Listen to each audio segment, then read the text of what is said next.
जस्सी जैसी कोई नहीं। तुम इस कंपनी के चेयरमैन हो अरमान। इतनी इंपॉर्टेंट मीटिंग में आना तुमने जरूरी नहीं समझा? मुझे तुमसे ये उम्मीद नहीं थी। डैड, मैं वो आपसे कुछ कहना चाहता था। मैं क्या सुनूंगा तुम्हारी एक्सक्यूजेस? 20 साल में गुलमोहर की जो इमेज बनाई मैंने, तुम लोगों ने 1 घंटे में खत्म कर दी। अब कुछ कहने का मौका तुम खो चुके हो अरमान।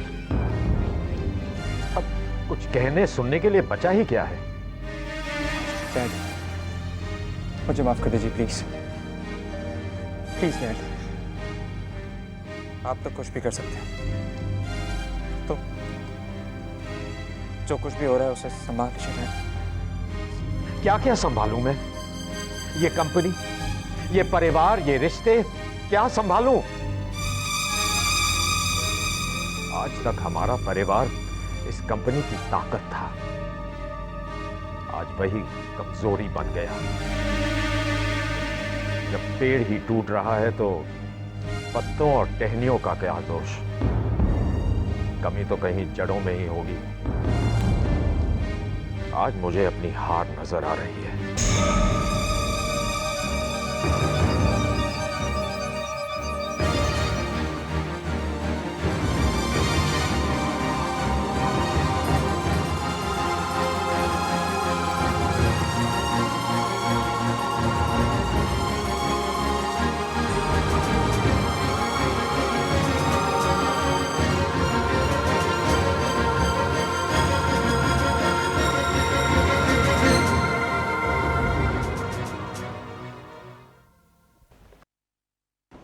ये लो मलिका।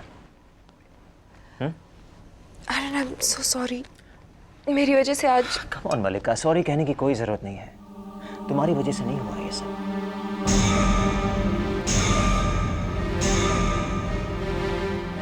दूसरों की गलतियां खुद पे मत लो तुम। अब देखने क्या आए हो कि एक जिंदगी बर्बाद करने में कामयाब हुए नहीं? मलिका, तुम ठीक तो हो ना? ठीक कैसे नहीं होगी? तुम जो हो उसकी जिंदगी में। हर कोई इतना खुशनसीब थोड़ी होता है कि उसका मंगेतर एक घटिया बिजनेसमैन होने के साथ साथ एक घटिया इंसान भी हो। इन सब बातों का प्रेजेंटेशन से कोई मतलब नहीं है। अगर तुम मलिका के काम में दखलंदाजी ना करते तो शायद आज ये प्रेजेंटेशन सक्सेसफुल होती। यू नो अरमान, अगर तुम्हें लगता है कि मेरी वजह से आज तुम्हारा कोई नुकसान हुआ है तो ठीक है, मैं गुलमोहर में नहीं रहना चाहती। मैं आज गुलमोहर से रिजाइन करती हूँ। मलिका, मलिका,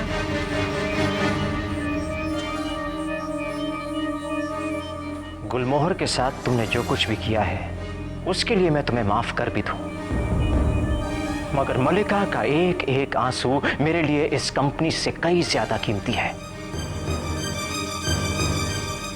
उसका जो हाल तुमने बनाया है उसके लिए कभी माफ नहीं करूंगा मैं। I will make you suffer for this, Armaan Suri. I will make you suffer for this.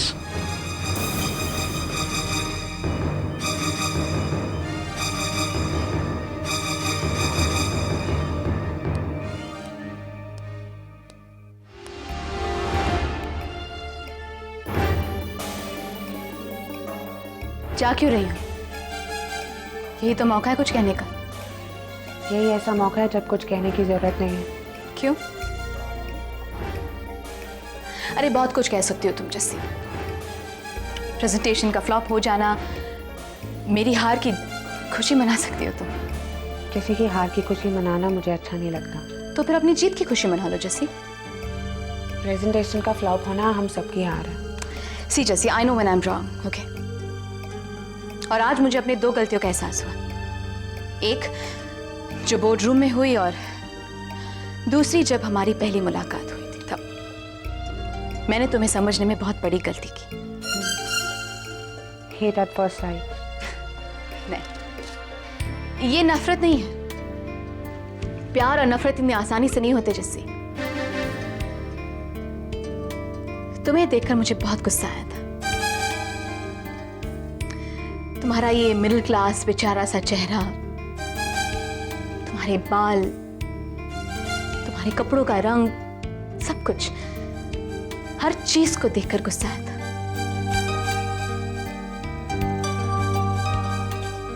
क्योंकि ये सब कुछ मुझे अपने कल की याद दिलाता है। लेकिन मैं तो तुम वो सब कुछ हो जैसी जो मैं कभी थी। हाँ, और तुम्हारे पास आने का मतलब उस कल के करीब आना जो मैं बहुत पीछे छोड़ आई। लेकिन तुम तो अब जो हो वो मैंने अपने आप को बनाया है। And I am really proud of my self.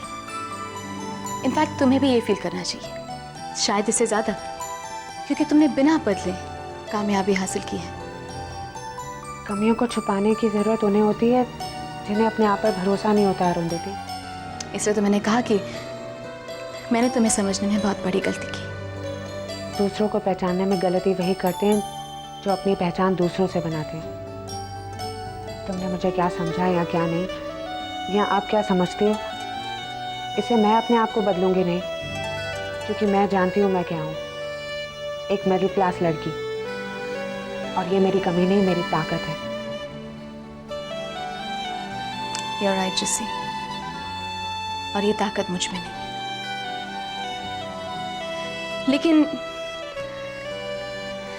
लेकिन दिल का इतना साफ होना तुम्हारी कमजोरी है। एक दिन बहुत गहरी चोट लगेगी तुम्हें, और उस दिन तुम्हें मेरी ये बात याद आएगी। एनीवे, आई एम श्योर कि ये हमारी आखिरी मुलाकात नहीं है। Really nice meeting you Jasmeet Walia. पता नहीं अब जिंदगी क्या मोड़ लेगी।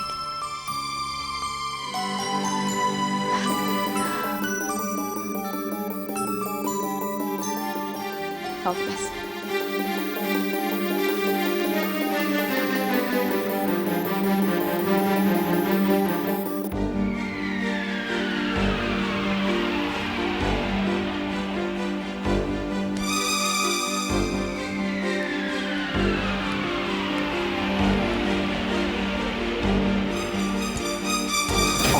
मालिका मैम, आप ठीक तो है ना? मैं ठीक नहीं हूँ, मैं बिल्कुल भी ठीक नहीं हूँ।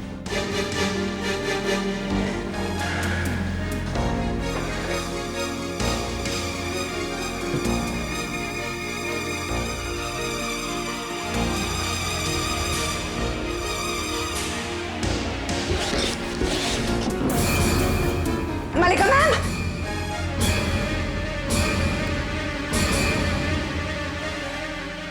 मालिका मैम, मैम,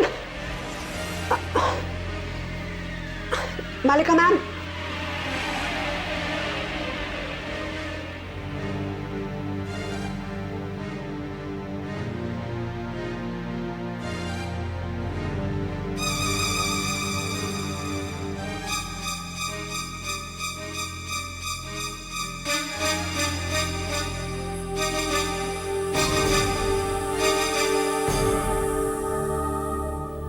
डोंट वरी, अब ठीक है। आपके साथ कोई है? कोई फैमिली मेंबर? जी मैं, तुम्हारी कोई जरूरत नहीं है यहाँ पर। और तुम्हें बीच में बोलने की जरूरत नहीं, समझे तुम? Will you do please stop it? मैं इनका भाई हूँ। बात क्या है? इन्हें आराम की ज़रूरत है, इन्हें घर ले जाइए, पर ध्यान रहे इन्हें कोई स्ट्रेस या टेंशन ना हो।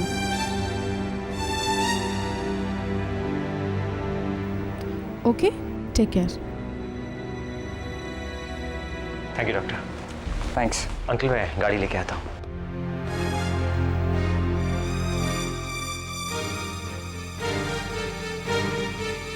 जैसी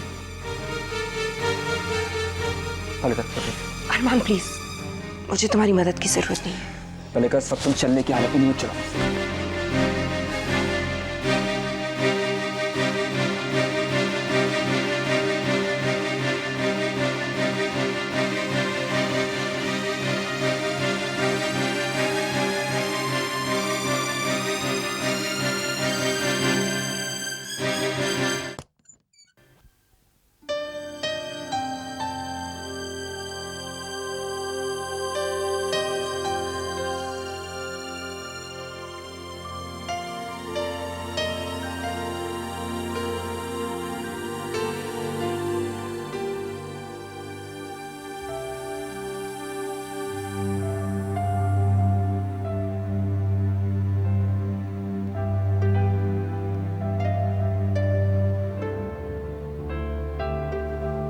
जैसी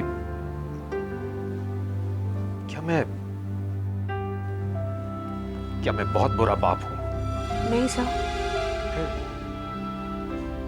मलिका और अरमान मुझसे बात क्यों नहीं करते? मैं उन्हें समझा क्यों नहीं पाता? सर आप बिल्कुल चिंता मत कीजिए, वो लोग अब बच्चे नहीं रहे ना तो। जस्सी, मेरे लिए तो वो अब भी बच्चे हैं। मलिका को मैंने अपनी बेटी की तरह पाला है। उसकी तकलीफ से मुझे उतनी ही तकलीफ होती है जितनी अरमान की तकलीफ से। मैं उसका दर्द नहीं देख सकता।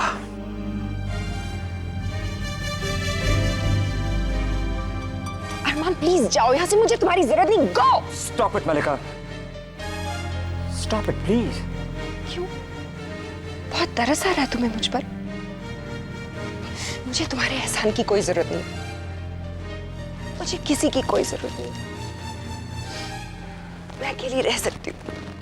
I don't need anybody. मैं बिल्कुल अकेली रह सकती हूँ।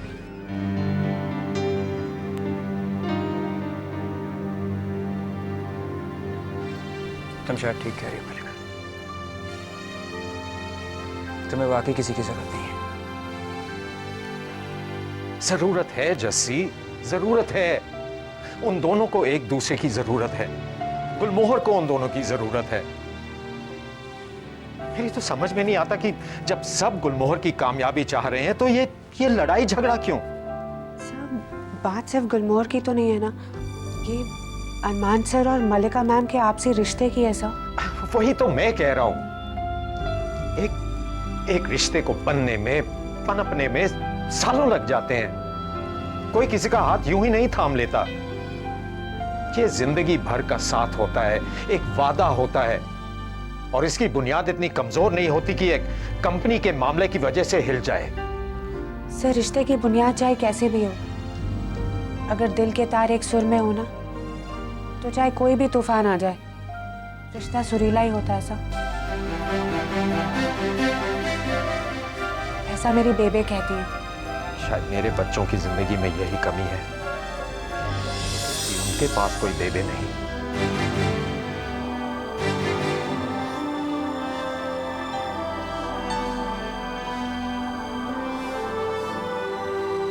मैं टूट गया हूं जस्सी, टूट गया हूं, लेकिन फिर भी उम्मीद करता हूं कि कुछ चमत्कार हो जाए। कोई कुछ ऐसा कर दे कि वो दोनों फिर एक हो जाएं।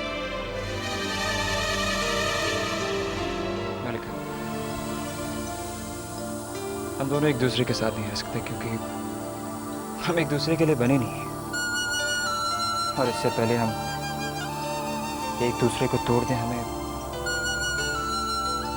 अलग हो जाना चाहिए, हमेशा हमेशा के लिए।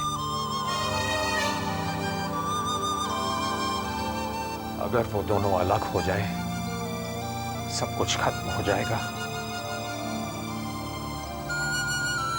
गुलमोहर एक बिजनेस एंटरप्राइज नहीं, एक परिवार है जिसे जोड़ने में मुझे सालों लग गए हैं। और अरमान और मलिका इस परिवार का कल है। मेरा हर सपना, मेरी हर उम्मीद उन्हीं के साथ शुरू होती है। अगर ये रिश्ता टूट गया तो मैं भी टूट जाऊंगा।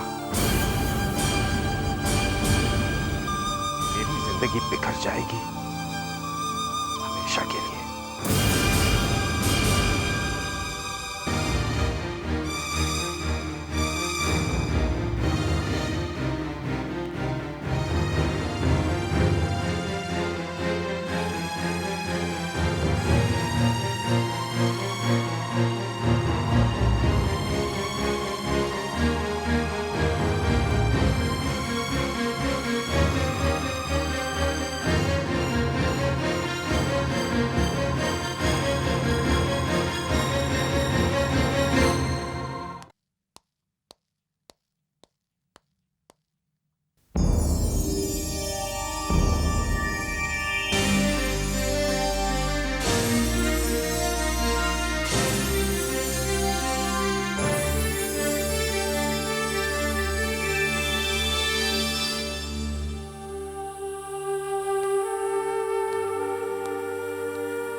आप ठीक तो है ना अरमान साहब?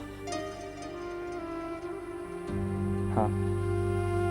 तो फिर यहाँ अकेले? मेरे लिए यही ठीक है जैसे। मुझे अकेले रहना चाहिए, क्योंकि किसी के साथ रहता हूं तो उसे चोट पहुंचाता हूं, दुख पहुंचाता हूं। अगर मैं अकेले रहूंगा तो शायद हम सब खुश रहेंगे, डैड भी खुश रहेंगे, मैं भी, और शायद मलिका भी। नहीं सर, आपके और मलिका मैम के साथ ना होने से पुरुषोत्तम सर कभी खुश नहीं होंगे।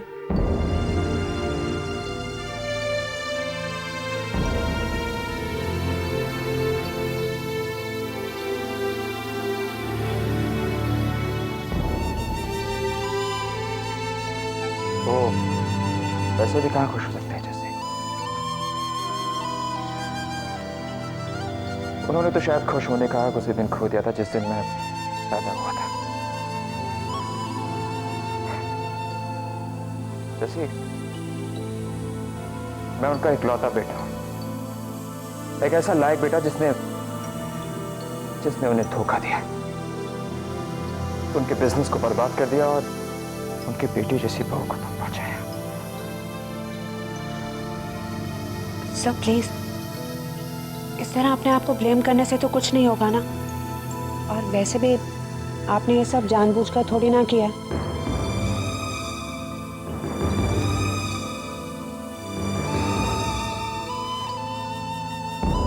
जैसी,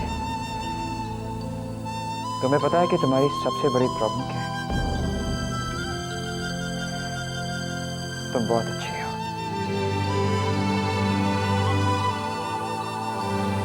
शायद इतनी ज्यादा अच्छी कि तुम्हारे सामने मैं खुद को बहुत बुरा महसूस करता हूं। जिस सिचुएशन में तुम मेरी मदद नहीं कर सकती उसमें दखल देने की कोशिश मत करो।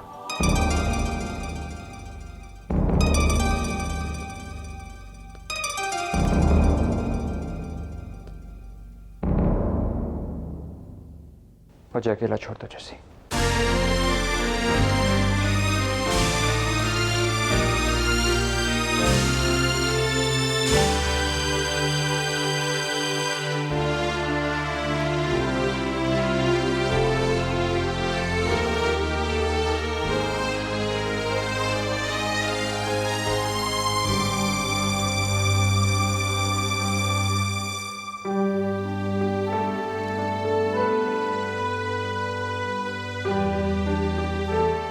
मैंने आज तक आपका गुस्सा देखा है, मजाक देखा है, दोस्ती देखी है, लेकिन आज पहली बार मैंने आपका दर्द देखा अरमान से।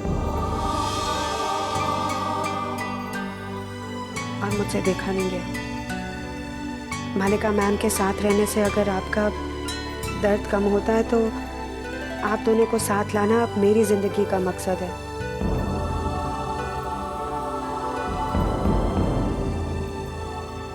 और ये कोई कुर्बानी नहीं है सर, क्योंकि सपने टूट सकते हैं, लेकिन मेरा प्यार वो मुझसे कभी कोई नहीं छीन सकता। वो तो हमेशा मेरा ही रहेगा।